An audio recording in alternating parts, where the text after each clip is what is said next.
இயேசு கிறிஸ்துவின் பூலோக வாழ்க்கை ஒரு குறிக்கோள் உள்ள வாழ்க்கை. அது ஒரு பரம நோக்கத்தோடு வாழப்பட்ட வாழ்க்கை. இயேசு கிறிஸ்து பிரசங்கம் பண்ண வேண்டும் என்பது ஒரு முக்கியமான நோக்கமாக இருந்தது. அதை நாம் மார்க் 1:38, லூக்கா 4:43 வசனங்களிலே பார்க்க முடியும்.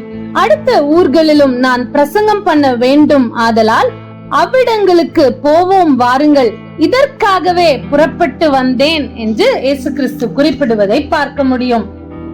நான் மற்ற ஊர்களிலும் தேவனுடைய ராஜ்யத்தை குறித்து பிரசங்கிக்க வேண்டும், இதற்காகவே அனுப்பப்பட்டேன் என்று இயேசு கிறிஸ்து குறிப்பிடுகிறார்.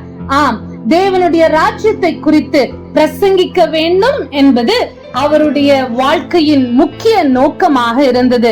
அந்த நோக்கத்தை அவர் ஒருபோதும் விடாமல் எப்பொழுதும் பரலோக ராஜ்யத்தை குறித்து பிரசங்கிக்கிறவராக, அதை குறிக்கோளாக வைத்து வாழ்ந்தவராக இயேசு கிறிஸ்து திகழ்ந்தார். பரலோகத்தின் செல்ல பிள்ளையான இயேசு கிறிஸ்து இந்த பூலோகத்தில் அடையும் மரணம் கொடூரமானது என்று சொல்லி அவருக்கு தெரியும்.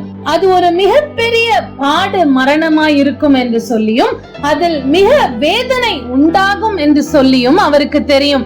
ஆனாலும் கூட அவர் இந்த உலகத்திற்கு அனுப்பப்பட்டதன் நோக்கம் அந்த கல்வாரி சிலுவையில் அவர் மரிக்க வேண்டும் என்பதே. எனவே அவர் அதை ஏற்றுக்கொண்டவராக, கிறிஸ்து பிதாவின் குறிக்கோளை நிறைவேற்றவே இந்த பூமிக்கு வந்தார் என்பதை உணர்ந்தவராக அந்த அகோர மரணத்தை அவர் ஏற்றுக்கொண்டார். யோவான் 12:27 வாசிக்கும் பொழுது, இப்பொழுது என் ஆத்துமா கலங்குகிறது, நான் என்ன சொல்லுவேன்? பிதாவே, இந்த வேளையின் நின்று என்னை இரட்சியும் என்று சொல்வேனோ? ஆகிலும் இதற்காகவே இந்த வேளைக்குள் வந்தேன் என்று சொல்லி இயேசு கிறிஸ்து அங்கலாய்ப்போடு கூட பிதாவின் இடத்திலே பேசுவதை நாம் காண முடியும். அவருடைய ஆத்துமா கலங்கிற்று, உண்மைதான். அப்படிப்பட்ட ஒரு வேதனை இருந்தது, உண்மைதான். ஆனாலும் அவர் இந்த வேளைக்காக தான் இந்த பூலோகத்திற்கு வந்தார் என்பதை உணர்ந்தவராக, அந்த குறிக்கோளை மனுக்குலத்தின் ரட்சிப்பிற்காக அந்த அகோர சிலுவையிலே நான் மரிக்க வேண்டும், என்னுடைய கடைசி துளி ரத்தம் வரை நான் சிந்த வேண்டும் என்பதை உணர்ந்தவராக, அந்த குறிக்கோளை நிறைவேற்றுகிறவராக, அந்த நோக்கத்தை, உன்னத நோக்கத்தை, மனுக்குலத்தின் ரட்சிப்பு என்ற உன்னத நோக்கத்தை நிறைவேற்றும் மேசியாவாக தன்னுடைய வாழ்க்கையை இந்த பூலோகத்திலே வாழ்ந்து முடித்தார் இயேசு கிறிஸ்து.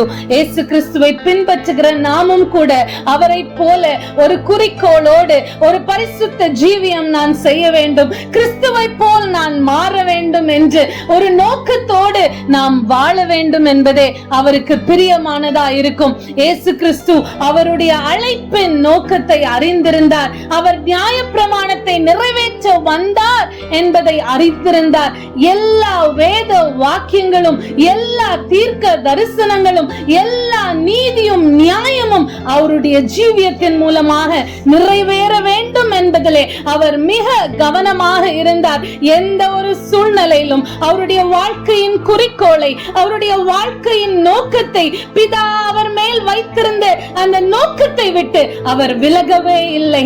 இயேசு கிறிஸ்துவின் விசுவாசிகளாகிய நாமும் கூட அவரை போல, ஆண்டவரே, உம்முடைய நோக்கத்தை விட்டு விலகாமல் உமக்கு பிரியமான பிள்ளையாக நான் வாழ்ந்து விடுவதற்கு எனக்கு கிருபை தாரும் என்று சொல்லி ஒவ்வொரு நாளும் அவருடைய பாதத்திலே உட்கார்ந்து அதற்கேற்ற கிருபைகளை பெற்று நோக்கமுள்ள பிள்ளைகளாக, ஒரு குறிக்கோள் உள்ள பிள்ளைகளாக வாழ்வதுதான் ஒரு அர்த்தமுள்ள லெந்து கால வாழ்க்கையின் அடையாளம். அப்படிப்பட்ட நோக்கத்தோடு, குறிக்கோளோடு வாழுகிற கிறிஸ்தவர்களாக வாழ்வோம் என்று சொன்னால் அதுதான் அர்த்தமுள்ள கிறிஸ்தவ வாழ்க்கை. ஆமென்.